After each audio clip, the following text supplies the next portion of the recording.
Situé non loin de Montréal, le fort Chambly est un site rempli d'histoire. C'est aussi un lieu touristique qui accueille 20 000 personnes par année. Il a été construit par les Français en 1655.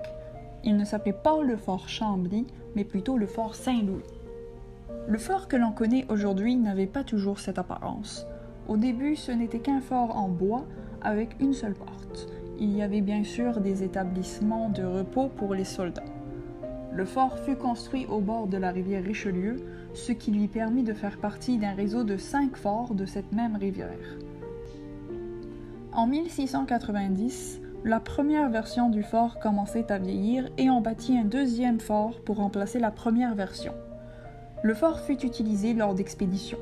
À la deuxième, l'armée française pilla et détruisit 5 villages amérindiens, ce qui mena à la signature d'un accord de paix entre Français et Autochtones. À la fin du conflit, 2/3 des soldats qui occupaient le fort décidèrent de retourner en France.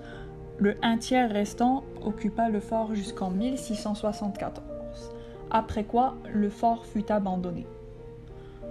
En 1679, Pierre de Saint-Ours d'Échaillon prit le commandement du fort. C'est faire 6 années que le conflit entre Français et Amérindiens avait repris. Le fort fut donc de nouveau occupé pour cette cause. En 1702, un incendie accidentel frappe le fort.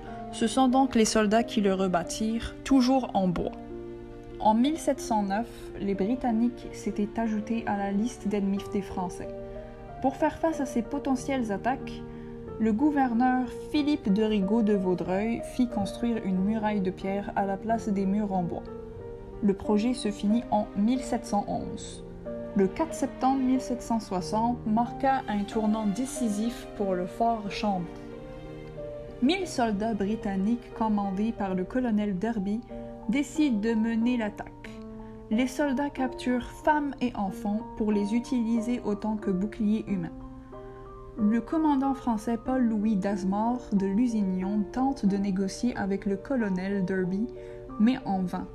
Une 50aine de soldats français ne pouvant gagner qu'entre 1000 soldats britanniques et des otages, l'armée française occupant le fort finit par se rendre. Le fort Chambly est sous emprise britannique. En 1881, un journaliste originaire de Chambly du nom de Joseph Octave Dion décida de rénover le vieux fort. Il écrivit plusieurs articles à son sujet afin de convaincre le gouvernement que l'édifice était un vrai bijou national et de ce fait un monument historique. À sa mort, le fort fut confié à Parc Canada, une agence gouvernementale qui protège les monuments historiques.